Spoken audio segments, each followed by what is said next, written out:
শিক্ষামন্ত্ৰীয়ে আমাক ব্লেকমেইলিং কৰিছে।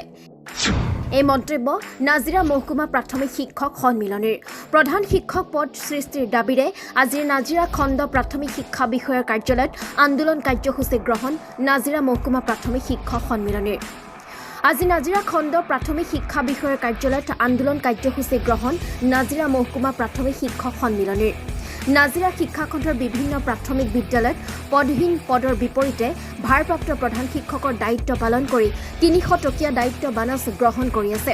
অসম ৰাজ্যিক প্ৰাথমিক শিক্ষক সন্মিলনীয়ে প্ৰধান শিক্ষকৰ পদ সৃষ্টিৰ দাবীত চলাই অহা সংগ্ৰামৰ অংশৰূপে ২০২৩ বৰ্ষৰ জুলাই মাহৰ পৰা দায়িত্ব বানচ গ্ৰহণ নকৰাৰ সিদ্ধান্তক সমৰ্থন জনাই নাজিৰা শিক্ষাখণ্ডৰ অধীনৰ ২২৮খন প্ৰাথমিক বিদ্যালয়ৰ ভাৰপ্ৰাপ্ত প্ৰধান শিক্ষকে স্বইচ্ছাৰে দায়িত্ব বানচ গ্ৰহণ নকৰাৰ ঘোষণা পত্ৰ প্ৰদান কৰিছে। এই প্ৰধান শিক্ষক পদ সৃষ্টিৰ দাবীৰে আজি নাজিৰা মহকুমা প্ৰাথমিক শিক্ষক সন্মিলনীয়ে পালন কৰে আন্দোলন কাৰ্যসূচী। News desk report AM news 24। আন্দোলনৰ কাৰ্যসূচীটো আচলতে আমাৰ দীৰ্ঘদিনীয়া এটা সমস্যা, যিটো মানে প্ৰাথমিক বিদ্যালয়ৰ প্ৰধান শিক্ষক নোহোৱাকৈ আজি ধৰক ৭৫টা বছৰে আজি অতিক্ৰম কৰিলে বুলি ক'ব পাৰি।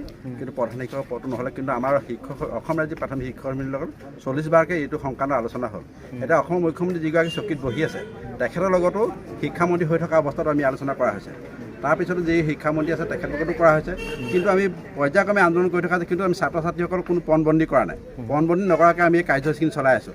আমি ভাবোঁ যে আমি কথাবোৰ বেছি আৰু বহলাই নিনি শিক্ষামন্ত্ৰীয়ে যিবোৰ বাক বিতৰণ টুলুঙা মন্তব্য কৰিছে, আমাৰ শিক্ষকৰ মান নাই কিবা কিবি কৰিছে, তাৰপিছতো আমি অলপ নীৰৱে হৈ আছোঁ। কিন্তু তেখেতৰ আমি কথাখিনিও চাই আছোঁ। আৰু ইয়াৰ পিছতো যদি তেখেতলোকে আমাৰ মেম'দাম আমি আজি দিছোঁ, আজি আমাৰ প্ৰধান শিক্ষকসকলে স্বইচ্ছাই তেখেতলোকে মানে ৩০০ টকাৰ বোনাছটো মানে যিটো পইচা পাৰিশোধ পাই আছিলে সেইটো নলওঁ বুলি কৈছে। তাৰপৰা তেখেতলোকে এটা দম ভালি মাৰিছিলে শিক্ষামন্ত্ৰীয়ে ৩০০ টকা দিছোঁ, কাম কিয় নকৰিব।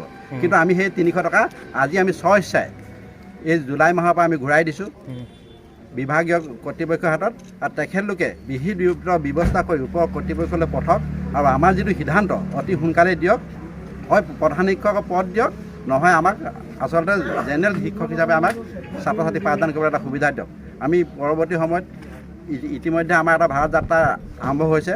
৫ ছেপ্টেম্বৰ দিনা আমাৰ দিল্লীৰ পৰা এইটো আৰম্ভ হ'ব। গুৱাহাটীত আমাৰ গণসমাৱেশ হ'ব ৬ তাৰিখৰ দিনা। শিৱসাগৰ ১৮ তাৰিখে মহকুমাৰ নেতৃত্বত আমাৰ ইতিমধ্যে উদযাপন সমিতি গঠন হৈছে। আমাৰ বৰ্ডিং ফিল্ডত এই কাৰ্যসূচী ৬ তাৰিখে আৰম্ভ হ'ব। তাৰপিছতো আমি তীব্ৰতৰ আন্দোলন কৰিবলৈ সাজু হৈ আছোঁ আমি যিকোনো মুহূৰ্তত।